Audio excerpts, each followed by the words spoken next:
Welcome to legal notes.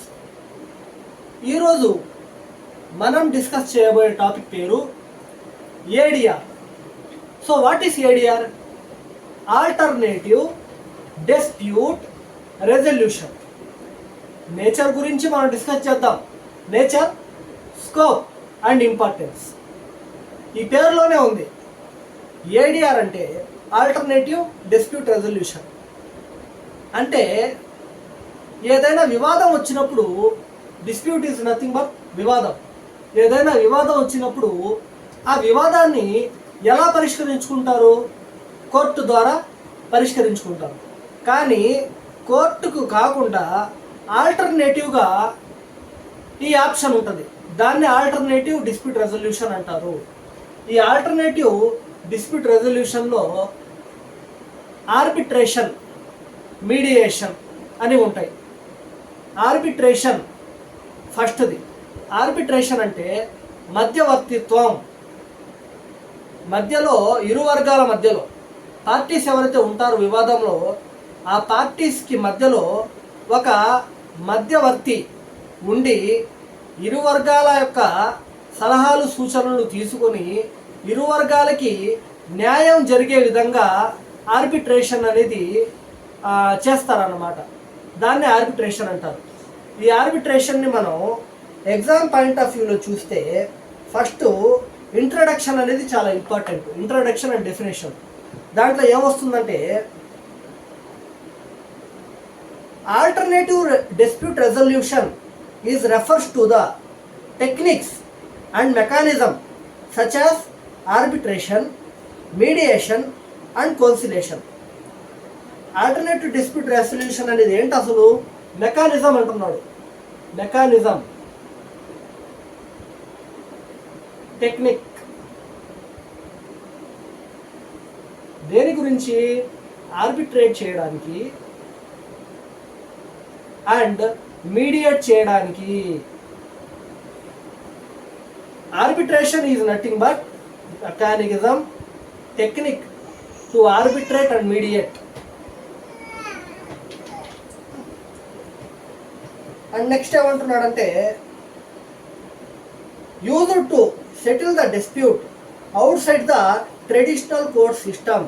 ఈ mechanism, ఈ techniques, ఈ ఆర్బిట్రేషన్, మీడియేషన్ అనేది ఎందుకు ఉపయోగపడుతుందంటే అవుట్ సైడ్ కోర్టు బయట వివాదాలను పరిష్కరించుకోవడానికి మాత్రమే ఈ ఆర్బిట్రేషన్ ఉపయోగించబడుతుంది.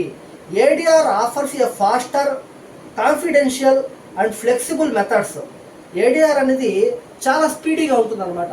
మనం చూస్తూనే ఉంటాం కోర్టుల్లో వివాదాలు చాలా లాంగ్లో పడుతూ ఉంటాయి. ఎందుకంటే కేసులు చాలా ఉండడం వల్ల కోర్టుల్లో వివాదాలు చాలా వాయిదాలు పడుతూ ఉంటాయి. కానీ ఏడిఆర్లో అయితే వాయిదాలు చాలా స్పీడ్గా జరుగుతాయి అన్నమాట. ఎందుకంటే ఇరు వర్గాలు మాత్రమే పార్టీలుగా ఉంటారు.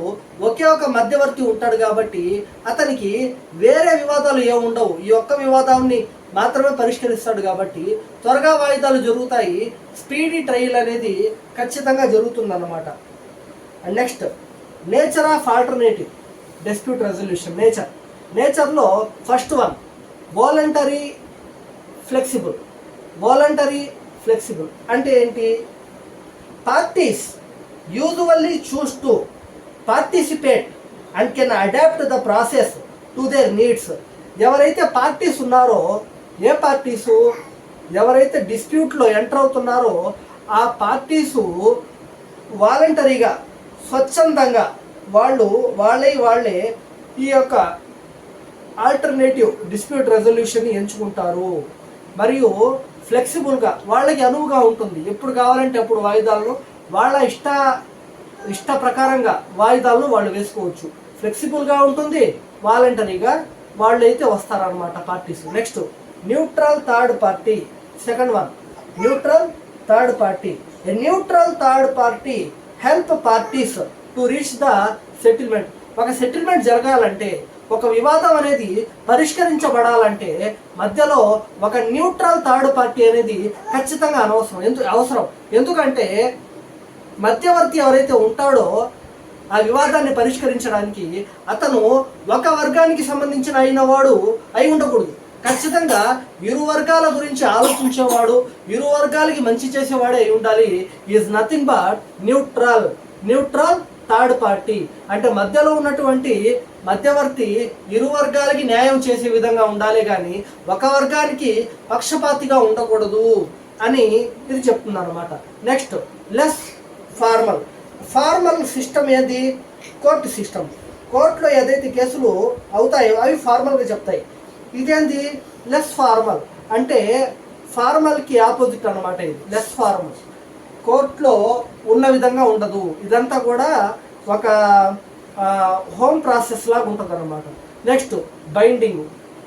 ఇరు వర్గాల పార్టీస్ని ఒకే విషయం మీద మీరిద్దరు ఇలా చేసుకోండి, మీరిద్దరూ ఈ విధంగా చర్చలు ఫలిస్తే ఇలా చేయండి అని ఇద్దరికి ఒకే ఒక మాట మీద చెప్పేస్తారనమాట.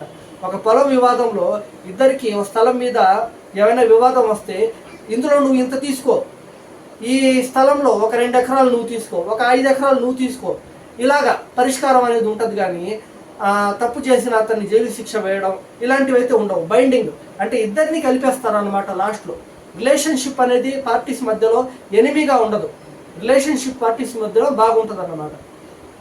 Nature. Next scope.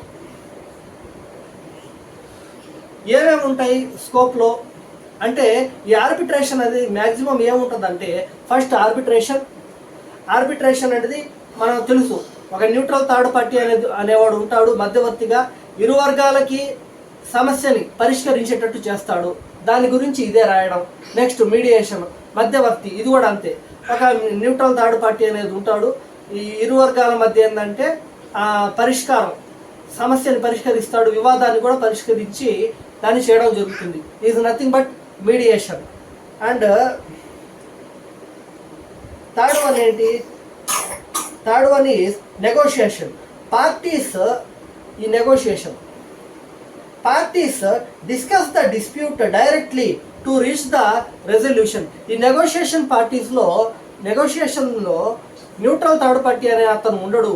Parties directly ఒకరినొకరు సంప్రదించుకొని ఇద్దరు మాట్లాడుకొని ఒక కంక్లూజన్కి వచ్చేస్తారు. ఈజ్ నథింగ్ బట్ నెగోషియేషన్లో మీడియేటర్ ఉండడు, నెగోషియేషన్లో మధ్యవర్తి ఉండడు, నెగోషియేషన్లో న్యూట్రల్ థర్డ్ పార్టీ అనేవాడు ఉండడు. ఇది మీరు గుర్తు పెట్టుకోవాలి. మీడియేషన్లో న్యూట్రల్ థర్డ్ పార్టీ ఖచ్చితంగా ఉంటాడు, ఆర్బిట్రేషన్లో న్యూట్రల్ థర్డ్ పార్టీ ఖచ్చితంగా ఉంటాడు, కానీ నెగోషియేషన్లో ఉండడు. ఇది గుర్తుపెట్టుకోండి. Next Lok Adalat. So what is Lok Adalat? Lok Adalat అనేది ఫార్మల్ ఇన్ఫార్మల్గా ఉండదు, లెస్ ఫార్మల్గా ఉండదు, ఫార్మల్గా ఉంటుంది. మన కోర్టు ద్వారానే ఈ లోక్ అదాలత్ అనేది నిర్వహించబడుతుంది అనమాట. People's court in India for setting pending and new cases amicably.